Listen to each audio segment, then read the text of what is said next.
meus irmãos e irmãs, estamos dando início ao nosso 9º dia do mês dedicado a Santana. E eu quero acolher a você que reza conosco, que tem aí nos acompanhado durante estes dias, fazendo essa caminhada tão bonita sobre a história do povo de Deus. Seja muito bem-vindo a este momento de oração. E vamos dar início, como sempre temos feito, invocando sobre nós a Trindade Santa, dizendo juntos, em nome do Pai, do Filho e do Espírito Santo. Amém. O Senhor esteja convosco, Ele está no meio de nós. E invocando este Espírito Santo, o Espírito Santo de Deus sobre nós, para que Ele nos tome em suas mãos e nos conduza a meditar e a rezar neste momento, rezemos a oração ao Espírito Santo. Ó Espírito Santo, amor do Pai e do Filho, inspirai-me sempre o que devo pensar, o que devo dizer, o que hei de calar e o que hei de escrever, o que hei de fazer, como hei de fazer, para a vossa glória, para o bem das almas e a minha própria santificação. Ó meu bom Jesus, em vós eu ponho toda a minha confiança. Ó Espírito Santo, respirai em mim para que seja santo o meu pensar. Impeli-me, ó Espírito Santo, para que seja santo o meu agir. Atraí-me, ó Espírito Santo, para que eu ame o que é santo. Fortalecei-me, ó Espírito Santo, para que eu proteja o que é santo. Protegei-me, ó Espírito Santo, para que eu jamais perca o que é santo. Amém. Tendo invocado o Espírito Santo sobre nós, inebriados por esta presença, nós vamos agora tomar a palavra de Deus para meditar neste 9º dia do mês a Santana sobre o tema conservar a promessa. A promessa que nós vimos recentemente através de Noé, aquilo que Noé institucionalizou com Deus, o pacto feito de Deus com Noé e com a humanidade, é esse tipo de aliança que passa da justiça e da misericórdia. Agora nós chegamos ao momento de entender a conservação desta promessa, ou seja, permanecer nela. E para isso eu convido você a tomar sua Bíblia, aqueles que podem, Isaías capítulo 65, versículos 17 e 18, e depois o capítulo 66, o versículo 22. Leitura do livro de Isaías. Com efeito, criarei novos céus e nova terra, as coisas de outrora não serão lembradas, nem tornarão a vir ao coração. Alegrai-vos, pois, e regozijai-vos para sempre com aquilo que estou para criar. Eis que farei de Jerusalém um júbilo e do meu povo uma alegria.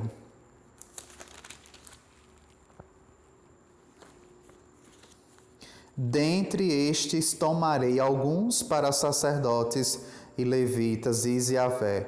Sim, da mesma maneira que os novos céus e a nova terra que eu estou para criar subsistirão na minha presença, oráculo de Yahvé, assim subsistirá a vossa descendência e o vosso nome. Palavra do Senhor. Graças a Deus. Neste tempo de pandemia que nós estamos vivendo, dentro da realidade que cada um tem passado, eu não sei o que é que aí na sua cidade tem gente acompanhando de diversas partes do Brasil, tem gente que nas diversas partes do Brasil estão vivendo diversas realidades desta mesma pandemia que tem assolado a humanidade. Não sei o que é que está de fato acontecendo aí na sua terra. Porém, uma coisa é verdade para todos nós, que estamos acompanhando pela língua, do português. Inclusive tem gente também nos acompanhando na África, que na parte que fala o português, onde os irmãos estão presentes. Aquilo que nós estamos vivendo, seja aqui no Brasil, seja na África, ou em qualquer uma outra realidade do planeta Terra, da pandemia, embora estejamos talvez vivendo a flexibilização, do isolamento ou não, mas nós estamos bebendo de um sinal de esperança de um Deus que promete que tudo isso vai passar, mas ao mesmo tempo não só vai passar. Quando tudo passar, algo melhor está nos esperando. Aquela promessa em Isaías que a gente acabou de ler e que hoje nós vamos meditar com a luz do coração de Ana e Joaquim, serve para nós de uma maneira muito preciosa. Principalmente no versículo 2, quando Deus vai dizer, através da boca do profeta Isaías: sim, da mesma maneira que os novos céus e a nova terra que eu estou para criar subsistirão na minha presença, assim também subsistirá a vossa descendência e o vosso nome. Meus irmãos e irmãs, nós contemplamos que aquela promessa que Deus fez a Noé, aquilo que aconteceu na cena logo após o dilúvio, era um Deus agindo por amor e por misericórdia, conforme eu falava nas meditações anteriores. E diante desse amor, um Deus que, querendo sempre o melhor, faz conosco uma promessa, um pacto, uma aliança, que é para que a gente não se perca mais daquilo que é o melhor para as nossas vidas. É preciso sempre a gente recordar disso. O que Deus faz conosco não é simplesmente uma ação de um Deus que de uma forma egoísta nos quer somente para Ele, mas é um Deus que, por empatia, se coloca no nosso lugar para de fato entender o que é melhor para nós, porque Ele, como nosso Criador, sabe disso. O que Deus prometeu a Noé, que nunca mais destruiria a humanidade, que faria da humanidade um espaço para a sua convivência, aquilo ainda hoje está se realizando. Claro que a aliança foi refeita diversas vezes durante a história da humanidade, conforme nós iremos ver ao longo deste mês. E infelizmente o mês é pouco para meditar tantas alianças, tantas tentativas de Deus. Mas é sempre nesta perspectiva. Por amor, Deus quer resgatar em nós aquele seu desejo primeiro de conviver de uma forma livre e aberta conosco, neste espaço chamado Terra, que outrora foi o Jardim do Éden. Mediados por esta motivação, aí nós entendemos por que a gente precisa conservar a promessa. Não é simplesmente um ato de dizer, eu vou conservar porque eu preciso obedecer a Deus. Mas é o ato de dizer, eu conservo a promessa feita porque eu sei que isto é o sonho de Deus para a minha vida. Não a realização da promessa, porque nós não precisaríamos da promessa se não fosse o pecado original, se não fosse o afastar-se da presença. Mas a gente precisa passar pela lei, passar pela aliança, viver o pacto, que é para poder retornar. É a famosa história de arcar com a consequência de uma atitude errada que fora feita antes de nós. Aí nós poderíamos até nos perguntar, mas padre, nós estamos pagando a conta de algo que nós não fizemos. É verdade. Não fui eu que cometi o pecado original, não foi você que está me acompanhando que cometeu o pecado original. Mas aqueles que sustentaram a humanidade, os nossos pais, as primeiras criaturas, uma vez sendo feito, isso deságua em todos nós. E não se trata mais de escolher ter ou não ter o pecado original, mas se trata de viver ou não. É aqui que acontece a beleza da criação de Deus. O livre-arbítrio que Deus nos oferece hoje, pela salvação que Jesus Cristo realizou na humanidade, confere a nós viver ou não aquela dimensão que nos afasta da presença de Deus. E quando a gente faz esta escolha, quando a gente faz a opção por Deus, nós estamos conservando a promessa que Deus fez para nós. Nós estamos fazendo com que estes novos céus e esta nova terra que nasce a partir do ato de conservar a promessa, aconteça. E é aqui o bonito para nós que estamos meditando esse mês de Santana, neste tempo de pandemia.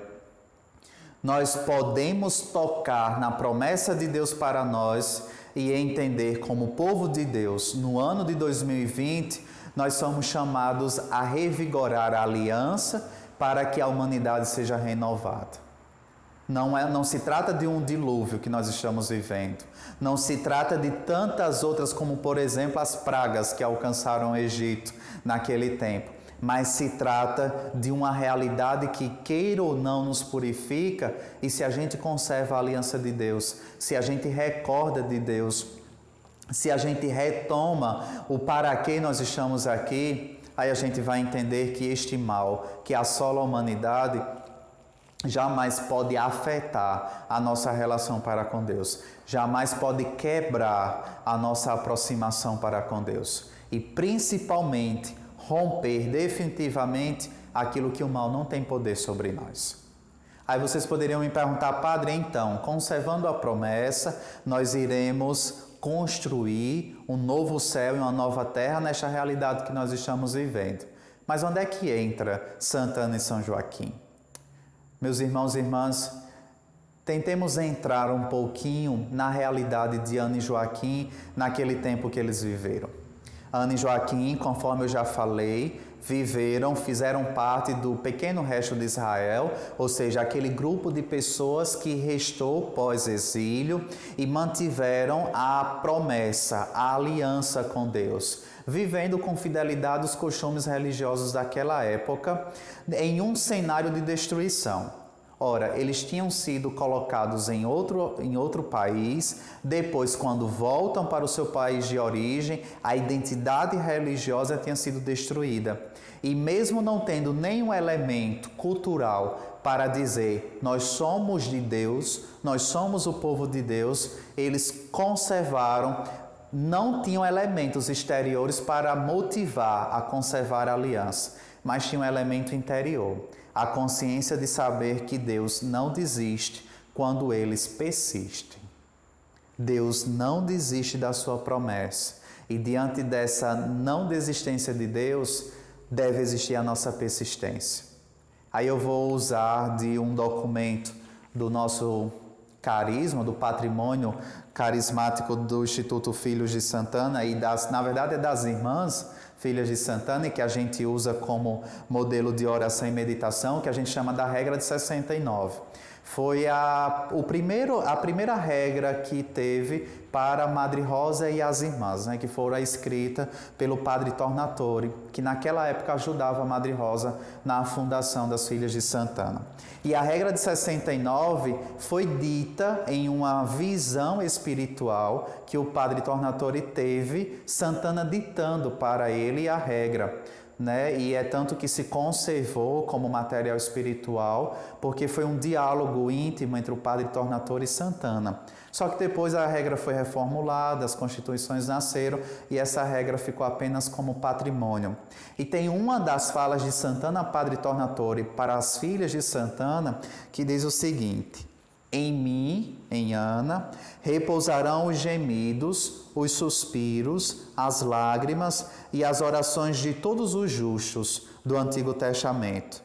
Pois de mim, como da fecundíssima raiz de Jessé, germinaram a minha filha, Maria Imaculada, e Jesus Cristo, seu Filho, Filho de Deus, a fonte da nova lei e do amor.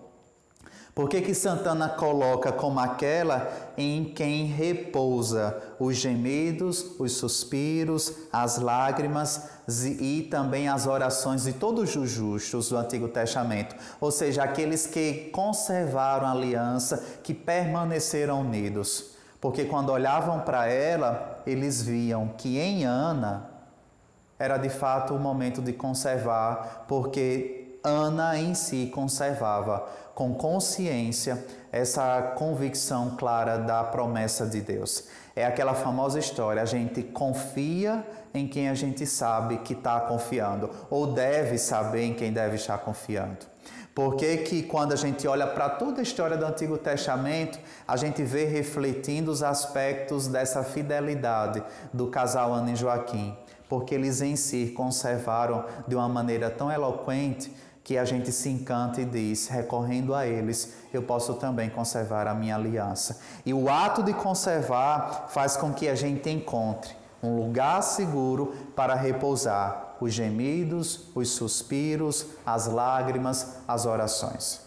E é neste momento que eu quero convidar você a repousar aqui, no colo de Ana e Joaquim, as suas lágrimas, os seus gemidos, as suas orações, aquilo que você está vivendo que às vezes impede de conservar a promessa.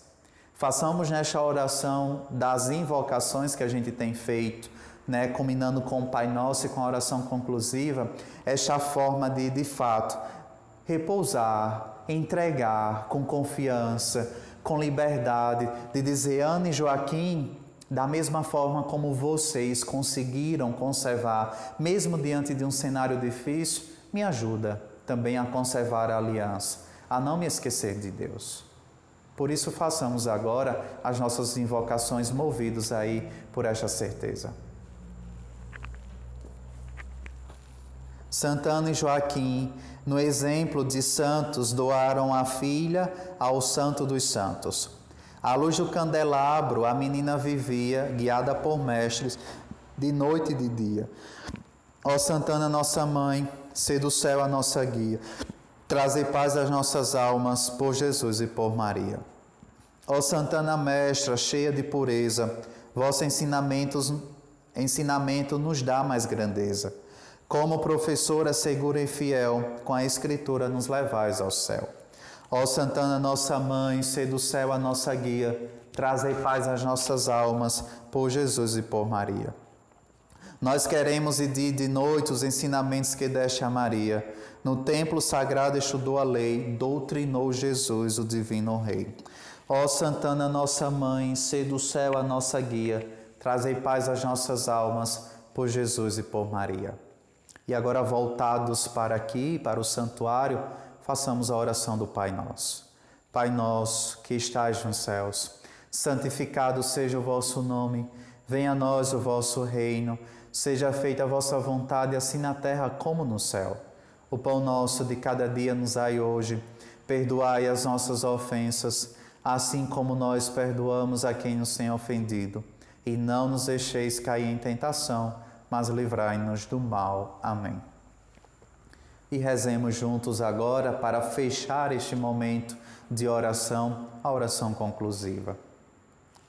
Senhora Santana, foste chamada por Deus a colaborar na salvação do mundo. Seguindo os caminhos da providência divina, recebeste São Joaquim por esposo.